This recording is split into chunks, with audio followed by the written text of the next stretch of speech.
Hello students, I am Sanjana Singh. Today we will be learning second part of Advent of Christianity, Chapter 1, History, Class 7, ICSE Board.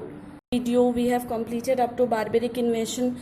Today we will study, in this video we will study rise of Byzantium. Okay.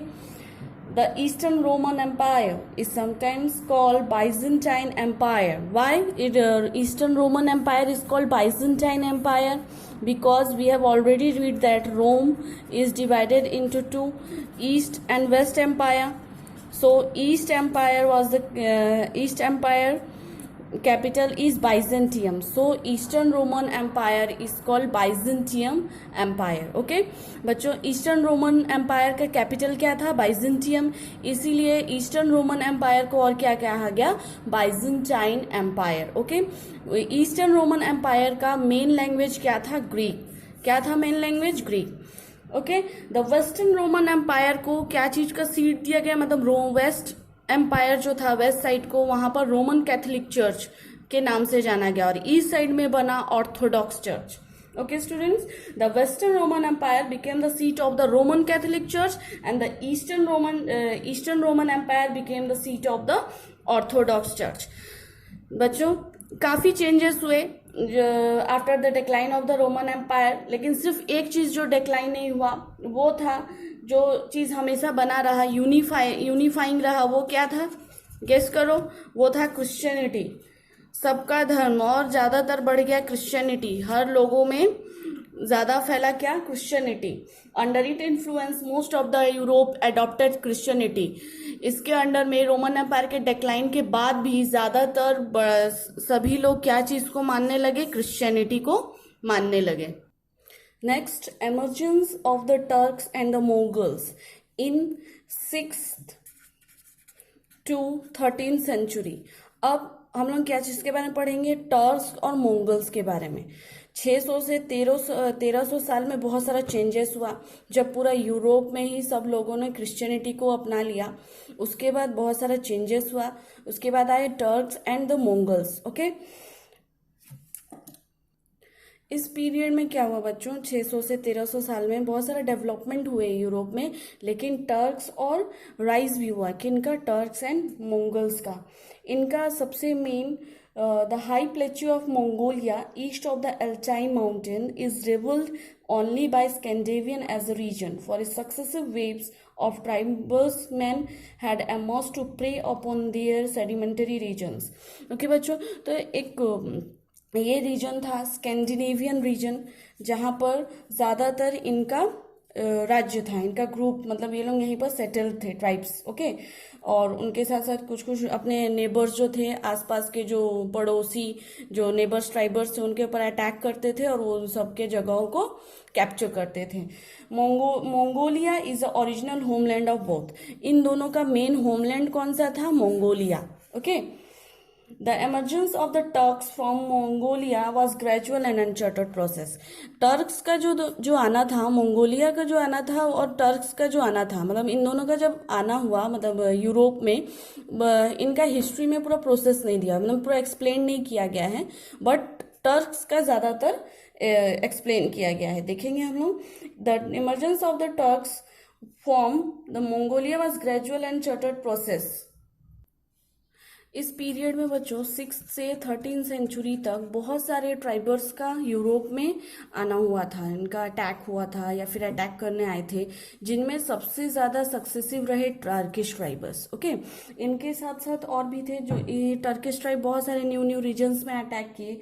इनके साथ साथ कुछ और भी थे, जैसे खजराज थे, सेल्जुक्स थे, ये सब भी आए.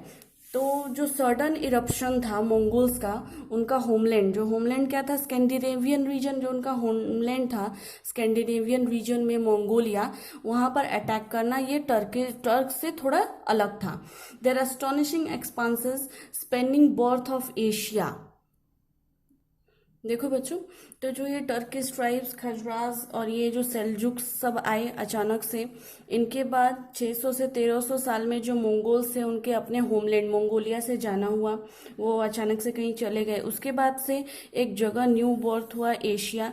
1300 साल में 13th सेंचुरी में, जिनके मिलिट्री रीजन थे, सिर्फ एक मिलिट्री जीनियस थे, वो थे गेनिस खान, जिनका मेन सिटी था जो जिस ईस्ट में, जहाँ टर्किश ट्राइब के साथ वो लोग एक पावरफुल रिलीजन बनाए थे, एक पावरफुल सेटल्ड किए थे सिटीज में, वो था बुखारा एंड समरकंद। उनका मेन रिलीजन क्या था? शामनिज्म, जिसको उन्होंने बाद में जाकर क्या चीज में कन्वर्ट कर लिया? इस्लाम में। ठीक है, जिससे कि गेनिस खान, टर्किश ट्राइब, खजराज, सेलुकास, ये सब मिलकर एक नया मिलिट्री फॉर्म किए थे।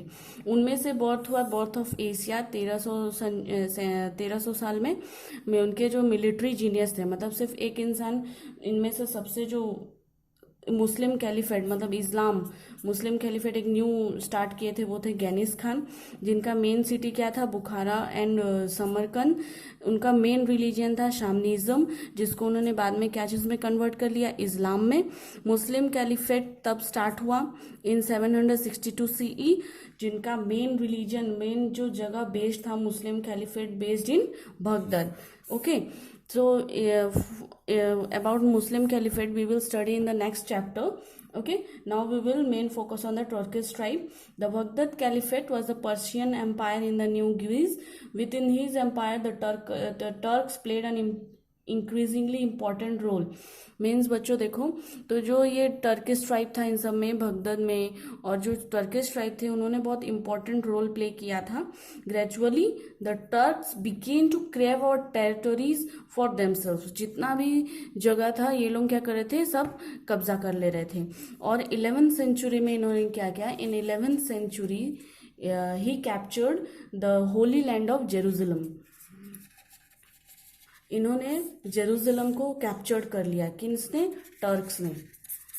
टर्क्स जो थे उस टाइम सबसे डेंजरियस ट्राइब्स थे, जिन्होंने 11th सेंचुरी में क्या किया? जेरूसलम जो होली लैंड था क्रिश्चियंस का, जहां जीसस क्राइस्ट को क्रूसीफाई किया गया था, Jerusalem. Okay students, Jerusalem is one of the main pilgrimage destination for millions of the Christians who visited the empty tomb of Jesus to pray at the site. Okay, तो ये जो Jerusalem place था Christians का, it was the holy land of Christians, was captured by Turks in 11th century. तो बच्चों देखो, Jerusalem को capture कर लिया किसने? टर्क्स ने। जो मुस्लिम कैलिफेट वो सब चले गया, मतलब है वो हम लोग नेक्स्ट चैप्टर में पढ़ेंगे। तो टर्क्स ने 11th सेंचुरी में क्या किया? जेरूसलम जो क्रिश्चियंस का होली लैंड था उसको कैप्चर कर लिया, अपने अंडर में ले लिया। This led to the religious war between them and the Christian, जिसकी वजह से क्या हुआ? जब टर्क्स ने जेरूसलम को अपने अंडर में कैप्चर कर लिया, छीन लिया, तो इससे क्या हुआ? टर्क्स और क्रिश्चियंस में लड़ाई होना, वॉर होना स्टार्ट हो गया। ठीक है बच्चों, तो जो लड़ाई हुआ, जो वॉर हुए टर्क्स और क्रिश्चियंस में, किस लिए हुआ? क्योंकि टर्क्स ने क्या किया? जेरूसलम जो उनका हॉली लैंड था उसको कैप्चर कर लिया। तो ये जो वॉर होते थे उसी को कहा जाता है क्रूसेड्स। बच्चों, बहुत बच्चों को डाउट होता है कि क्रूसेड्स क्या होता है। तो क्रूसेड्स वो वॉर है, वो लड़ाई है जो टर्क्स और क्रिश्चियंस के बीच में हुआ था। किस लिए हुआ था? क्योंकि टर्क्स ने कैप्चर कर लिया था जेरूसलम जो उनका हॉली लैंड था, जहां वो जीसस को प्रे करने के लिए, जीसस के पास प्रे करने के लिए, ऐसा अपने मन को शांति करने के लिए प्रे करने जाते थे। उस जगह को उन्होंने क्या किया था? कैप्चर कर लिया था। इसीलिए उनके बीच में जो लड़ाइयाँ होती थी, जो वॉर होते थे, उनको कहा जाता है crusades. The crusades were a series of religious war sanctioned by the Latin church in the medieval period. These crusades were started from 1095 CE to 1291 CE। इतने सालों तक ये पूरा जो लड़ाई था, जो वॉर था, वो चलते रहा। लोगों का मानना था, मतलब जो क्रूसेड्स जो इसमें लड़ते थे, उनका मानना था कि जो भी इस लड़ाई में मर रहा है या जिनका जान जा रहा है, उससे क्या हो रहा है? वो उनकी जितनी भी बुराइयां हैं, वो जितना भी गलत काम उन्होंने किया था, वो सबसे उनको मुक्ति मिल जा रहा है। उनको क्या हो रहा है? छुटकारा मिल रहा है। All who die by the way, whether by land और बाय सी और in the battle against the Muslim Muslim shall have immediate forgiveness of sins. तो क्रिश्चियंस का मानना था, जो क्रूसेड्स थे, जो टर्क से वॉर में लड़ रहे थे, उनका मानना था कि जो भी इस वॉर में इनका डेथ होता है तो उसका मतलब है कि उनके जितने भी बुरे काम है, जो भी उन्होंने गलत काम किया होगा, या फिर जो उनका जीवन है वो सफल हो जाता है। वो हर काम से हर ये जो वो काम कर रहे हैं, जो लड़ रहे हैं, वो बहुत अच्छा कर रहे हैं, अपने रिलीजियन के कर रहे हैं, अपने क्रिश्चियन जो धर्म है उनका उसके लिए ये वॉर लड़ रहे हैं। तो समझ में आया ना बच्चों क्रूसेड्स क्या होता है। बच्चों बहुत सारे वॉर हुए, उसके बाद क्रिश्चियंस और मुस्लिम्स के बीच में भी वॉर हुए, जिसको क्रूसेड्स कहा जाता है। मतलब ये लोग क्या करते थे, जो उनका हॉली लैंड था, चर्च था, उसको कैप्चर करते थे और उनको वापस लेने के लिए जो लड़ाई होता था वो उसको क्रूसेड्स कहा गया। और बहुत सारा लड़ाई हुआ, बहुत सारा war. You can see in this map crusades. First crusades from 196 CE to 199 CE. Second crusades from 1147 CE to 1149.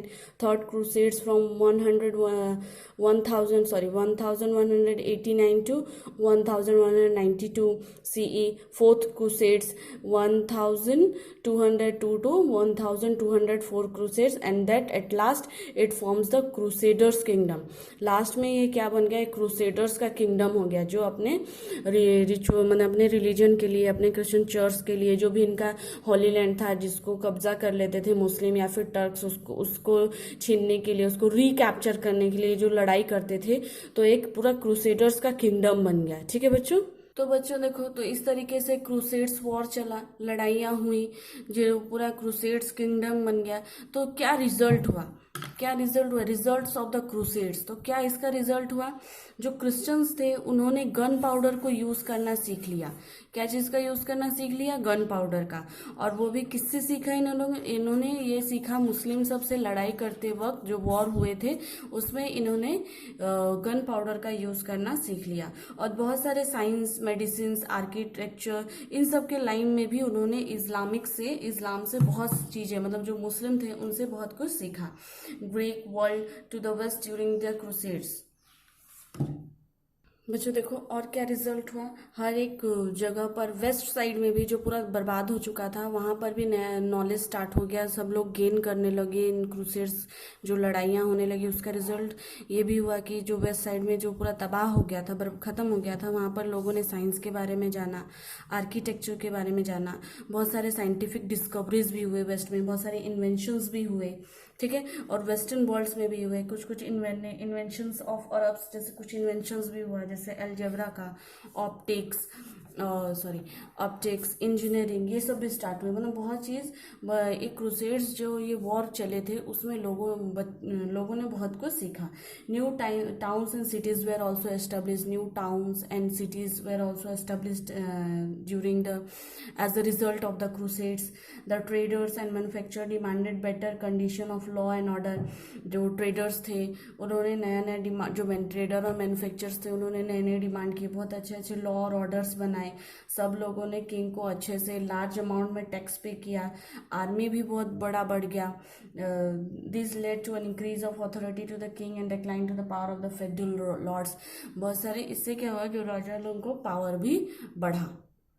Okay, this led to the increase in the authority of the kings and a decline in the power of the feudal lords. Okay, now we will start Christian monastic order. Okay, now we will start Christian monastic order. अच्छा बच्चों देखो, crusades जो result हुआ, बहुत सारा तब पैसा भी आया, बहुत सारा वो रिकैप्चर कर लिया अपना हॉली लैंड्स को। तो क्रिश्चियंस के बाद बहुत सारा पैसा भी आया। तो इसके बाद क्या हुआ, बहुत सारा मोनेस्ट्रीज बना। मोनेस्ट्रीज मतलब जानते हो बच्चों क्या होता है, मोनेस्ट्री जैसे आश्रम हो गया, मठ हो गया, एक संस्था जैसा हो गया। तो इस तरीके के जगहों को मोनेस्ट्रीज कहा जाता है, मठ कहा जाता है, आश्रम कहा जाता है, संस्था कहा जाता है, ये बने। ठीक है, जैसे उस टाइम चर्च को भी मोनेस्ट्रीज, कुछ चर्च को मोनेस्ट्रीज में भी लिया जाता था। ठीक है, तो अभी हम लोग पढ़ेंगे क्रिश्चियन मोनेस्टिक ऑर्डर। तो ये जो मोनेस्ट्रीज थी वहाँ पर कैसा लॉ था, क्या ऑर्डर्स थे, वो सब पढ़ेंगे। तो रोमन एम्पायर पूरी तरीके से डिक्लाइन हो गया, ख़त्म हुआ। और political and social life of Europe पूरा ख़त्म हो गया, डिक्लाइन हो गया। लेकिन फिर भी बहुत सारे लोगों ने क्या माना, क्रिश्चियनिटी को माना। As Christianity spread the power of the church increase. लोगों ने क्रिश्चियनिटी को माना तो चर्च का पावर क्या हो गया, बढ़ गया। चर्च का पावर बढ़ेगा, लोग क्रिश्चियनिटी को मान रहे, धर्म को मान रहे हैं, तो क्या होगा, जो पावर है चर्च का वो बढ़ेगा। So in 3rd century, church developed. Okay, 3rd century में डेवलप्ड होना स्टार्ट हो गया। 5th सेंचुरी में all over the West Europe, जो भी वेस्ट यूरोप था वो पूरा क्या करने लगे, सब क्रिश्चियन धर्म को मानने लगे। जो प्रिस्ट जो थे, priest lives among the people and pursed and perform ritual rites. Priest लोगों के साथ रहने लगे, जो भी उनका धर्म था, क्रिश्चियन जो धर्म था उसके बारे में लोगों को बताते, उनके साथ काम करते। Some priest choose to live ascetic in monasteries. कुछ प्रिस्ट जो थे वो एज एसेटिक्स को मॉन्क्स भी कहा जाता है, जिनको सन्यासी, ठीक है, हिंदी में सन्यासी कहा जाता है। जो मेल होते थे प्रिस्ट, जो मॉन्क्स या फिर वो एज अ एसेटिक मोनेस्ट्रीज में रहते थे, ठीक है। जो प्रिस्ट थे वो क्या करते थे, लोगों को जो उनका रिचुअल लाइट्स है, धर्म है, उनके बारे में बताते थे। और कुछ प्रीस्ट जो थे वो एज अ एसेटिक रहते थे मोनेस्ट्रीज में, ठीक है बच्चों, मोनेस्ट्रीज में रहते थे, जिनको मॉन्क्स भी कहा जाता था। तो जो मेल थे, जो आदमी थे, उनको मॉन्क्स कहा जाता था, या जो प्रीस्ट थे उनको एसेटिक, एज अ मोनेस्ट्री में एज अ एसेटिक बनकर रहते थे, सन्यासी बनकर रहते थे, ठीक है बच्चों।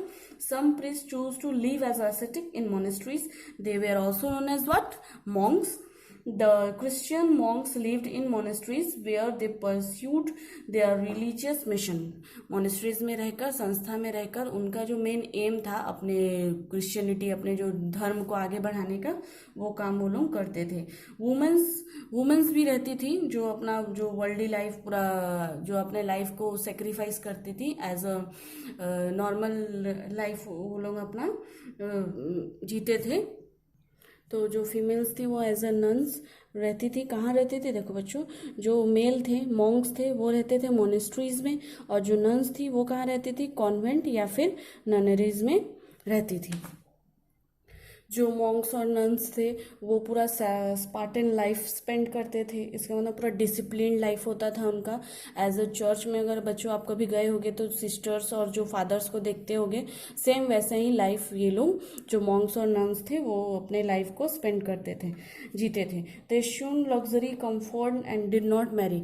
जो भी लग्जरियस चीज़ें होती हैं, जैसे कार, मतलब लग्जरी चीज़ें, जैसे मतलब जैसे ऐशो आराम की ज़िंदगी को वो लोग छोड़ देते थे, शादी भी नहीं करते थे। They did not marry, monks and nuns did not marry, they live yet orderly life they live, just like a sadhu we called it, okay. They had to follow rigid code of conduct, बहुत नियम इनको पालन करना पड़ता था। उनका जो days था वो 3 पार्ट्स में डिवाइडेड था। पहला पार्ट में वो क्या करते थे, प्रेयर करते थे। दूसरे पार्ट में उनको सोने के लिए दिया जाता था, फॉर स्लीप। एंड जो थर्ड पार्ट होता था वो था इंटेलेक्चुअल एंड मैनुअल लेबर, वो लोगों के लिए मदद करते थे और अपने लिए खुद काम करते थे, ठीक है बच्चों।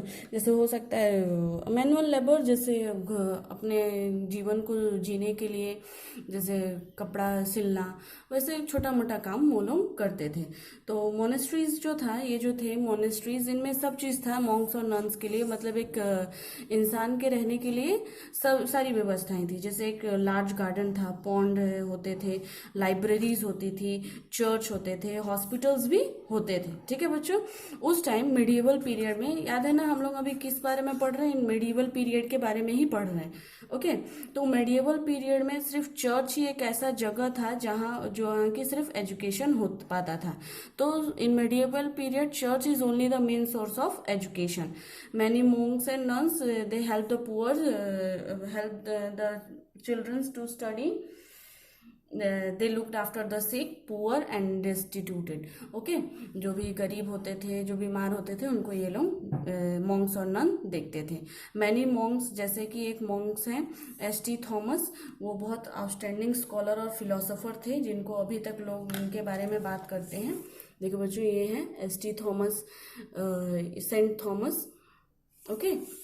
सेंट थॉमस, जो कि बहुत अच्छे स्कॉलर और फिलोसोफर थे, बहुत अच्छे फिलोसोफर भी थे। Now we will study about priest and bishops, sorry. Okay, now we will study what priests and bishops. अभी हम लोग पढ़ेंगे प्रिस्ट एंड बिशप्स। तो प्रिस्ट और बिशप्स, प्रिस्ट जो थे मोनेस्ट्रीज में, जो प्रिस्ट रहते थे वो क्या करते थे, रिलीजियस सर्विसेज करते थे, बैप्टिज्म एंड कंडक्टेड मैरिजेस। मतलब रिलीजियस सर्विस मतलब अपने धर्म का जो काम होता है, जैसे चर्च में प्रे करवाना और छोटा मोटा काम करते थे, जैसे लोगों को अपने धर्म के बारे में बताना। बैप्टिज्म क्या होता है बच्चों, पुराने जमाने में मतलब मेडिवल पीरियड में एक बैप्टिज्म होता था, मतलब जैसे पानी में डूबकर कुछ कसम लेना या फिर शुद्ध होना जिसको कहते हैं। तो उस टाइम एक प्रथा चलता था बैप्टिज्म, और शादी करवाते थे। ठीक है, तो ये सब काम किनका था, प्रिस्ट का था। और प्रिस्ट से बड़े थे बिशप्स। बिशप्स वेर और rank higher than the priest. Priest से ज्यादा रैंक किनका हाई था, बिशप्स का। ओके, बिशप्स को और एक नाम दिया गया था, क्या था नाम, पोप। ओके, बिशप्स का नामकरण हुआ था, क्या हुआ था उस टाइम मेडिवल पीरियड में, बिशप्स को और क्या कहा जाता था, पोप, जिसको आज हम लोग फादर भी कहते हैं। दे सुपरवाइज्ड, वो क्या करते थे, they supervise church in its everyday functioning. जो रोज का काम होता था प्रिस्ट, मतलब चर्च में जो भी काम किए जाते थे उनको ये लोग गाइडेंस करते थे, गाइडिंग करते थे। ठीक है बच्चों, तो इन बिशप्स में बहुत सारे 5 इंपॉर्टेंट सिटीज हैं क्रिश्चियंस चर्च के, जो है Constantinople, Rome, Alexandria, Antioch and Jerusalem. ये सब 5 इंपॉर्टेंट सिटीज है क्रिश्चियंस चर्च के, मतलब यहाँ पर बहुत फेमस चर्चेज हैं। The bishops of Rome gained absolute supremacy, he took a title. इसीलिए इनको बिशप्स को ये क्या किए थे, क्रिश्चियनिटी का जो धर्म था उसको एक अलग फॉर्म में ले गए थे। ये सारे फंक्शंस को बहुत अच्छे से देखते थे, जो चर्च का जो फंक्शंस होता था। ठीक है बच्चों, the pope of St Peter church became the spiritual head of the Christians. देखो, तो उनको एक नाम दे दिया गया, नामकरण हुआ बिशप्स का, क्या हुआ, पोप, जिसको फादर भी कहा जाता है। लैटिन वर्ड में इसका मतलब फादर होता है। He took pope meaning the pope of St Peter church become the spiritual head of the Christians. तो pope of St Peter church, जितने भी चर्च हैं इनमें सबसे एक स्पिरिचुअल हेड ऑफ चर्च क्या बना बच्चों, वो था saint Peter church. Okay, St Peter church और सेंट पीटर्स चर्च जो था सबसे फेमस हुआ, हेड है क्रिश्चियंस चर्च में, सबसे हेड है ये चर्च। उसके बाद क्या हुआ देखो, इन 16th सेंचुरी CE में Christian church has been divide हो गया। एक ईस्टर्न ऑर्थोडॉक्स बना और एक बना Western Protestant church. Okay, now we will study impact of monasteries. तो ये जो मोनेस्ट्रीज बने थे उसका इम्पैक्ट क्या हुआ, ठीक है, क्या रोल था मेडिवल पीरियड में इन सब मोनेस्ट्रीज का। ये जो आश्रम, मठ्स, जो चर्च बनाए गए उसका मेन इम्पैक्ट क्या हुआ। ये लर्निंग सेंटर्स बने किनके लिए, फॉर मॉन्क्स एंड नन्स के लिए लर्निंग सेंटर्स बने। यहाँ पर बहुत सारे अलग अलग सब्जेक्ट्स पढ़ाए जाते थे, जैसे लिटरेचर हो गया, आर्ट हो गया, अलग अलग रिलीजियंस बनाए जाते थे। ठीक है बच्चों, देखो पहले जो हम लोग पढ़े ना, सेंट पीटर चर्च जो स्पिरिचुअल हेड ऑफ क्रिश्चियंस, तो उस टाइम स्पिरिचुअल और रिलीजियस लर्निंग 2 तरीके का होता है। रिलीजियस लर्निंग जो जैसे अपने धर्म के बारे में, क्रिश्चियन जो धर्म होता है उसके बारे में पढ़ाते थे, लेकिन स्पिरिचुअल में अपने धर्म के अलग, उससे अलग कुछ पढ़ाते थे। ठीक है, तो देखेंगे अभी। तो पहला इम्पैक्ट ये हुआ था कि मॉन्क्स और नन का स्टडी स्टैंडर्ड सिर्फ वही था जो मोनेस्ट्रीज थे, जिसमें लिटरेचर, आर्ट, रिलीजन पढ़ाया जाता था। नेक्स्ट जो था देखो, वो जो सबसे इम्पॉर्टेंट इम्पैक्ट ये हुआ कि चर्चेस की वजह से ही आज बहुत बड़ा बड़ा जो यूनिवर्सिटीज है वो बना था। जैसे जो पहले ऑर्थोडॉक्स चर्च था वो अभी के टाइम में बना कैम्ब्रिज यूनिवर्सिटी, एंड जो वेस्टर्न प्रोटेस्टेंट चर्च था वो बना ऑक्सफोर्ड यूनिवर्सिटी। अभी सब तो सुने होंगे ऑक्सफोर्ड यूनिवर्सिटी, तो यही जो मोनेस्ट्रीज थे वो आगे जाकर बने ऑक्सफोर्ड यूनिवर्सिटी, जहाँ पर अलग अलग सब्जेक्ट्स पढ़ाए जाते थे। जैसे सेक्युलर सब्जेक्ट्स पढ़ाते थे, हिस्ट्री हो गया, फिलोसफी हो गया, मेडिसिन हो। हिस्ट्री तो पता है हमें, लोग हिस्ट्री पढ़ रहे हैं। फिलोसफी क्या होता है बच्चों, देखो फिलोसफी एक सब्जेक्ट है, जैसे कि मच्छर काट देता है, हम लोग तो क्या करते हैं, डायरेक्ट मार देते। तो हमारे लिए हमारा फिलोसफी ये है कि वो हम लोगों को काटा है तो हम लोग उसको मारेंगे। लेकिन जैसे महात्मा गांधी के लिए ले लो, तो अगर वो काटेंगे तो हम लोग वो क्या बोलेंगे कि उसके अंदर भी तो जान है, मतलब उस मच्छर के अंदर भी तो जान है, उसको भी तो चाहिए ना कुछ खाने के लिए, पीने के लिए। ठीक है, तो वो होता है फिलोसफी। मेडिसिन मतलब उस टाइम डॉक्टराइन जो डॉक्टरी पढ़ाई होता है उसको मेडिसिन बोला जाता था। मेडिकल पढ़ाई, लॉ मतलब अपने गवर्नमेंट ये सब के बारे में, एस्ट्रोलॉजी जैसे ग्रह हो गया, डेज ये सब के बारे में, दिन कैसा हो, ग्रह कैसा क्या होता है, वो सब के बारे में पढ़ाई होता था। तो बच्चों और एक चीज था, और एक है देखो, क्या उस टाइम प्रिंटिंग प्रेस या फिर पेपर नहीं था, ठीक है, इन्वेंशन नहीं हुआ था, तो जो मॉन्क्स थे वो लिखते थे, एज अ बुक बनाते थे अपने हाथ से, ठीक है। किस में बनाते थे देखो बच्चों, वो एक पर्चमेंट यूज करते थे, मतलब एक चमड़े का ये पेपर बनाया जाता था, चमड़े का होता था पर्चमेंट, इसमें वो लोग लिखते थे। जो आज के मतलब ये जो यूरोप का उस टाइम जो सिविलाइजेशन हुआ, मेडिवल सिविलाइजेशन, उसमें बहुत हेल्पफुल रहा। नेक्स्ट क्या था, थर्ड वन देखो बच्चों, monks and nuns educated children treated sick people and extended help to the needy. जो मॉन्क्स और नन्स जो थे वो क्या करते थे, बच्चों को पढ़ाते थे, जो बीमार होते थे उनको ट्रीटमेंट देते थे, और जो जो नीडी थे, जो गरीब थे, उनको हेल्प करते थे। Next last, monasteries became important centers where architecture, mural painting, woodwork and glass painting flourished। तो लास्ट जो था उसमें monasteries और क्यों important बन गया सेंटर बच्चों, क्योंकि वहाँ पर आर्किटेक्चर भी सिखाया जाता था, म्यूरल पेंटिंग सिखाया जाता था, वुड वर्क होता था, ग्लास पेंटिंग, ये सब चीज़ें सिखाई जाती थी।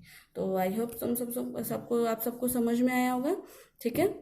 Okay students, if you have any doubt then comment me, and if you like this video then subscribe my channel to get more such videos, and do not forget to press the bell button.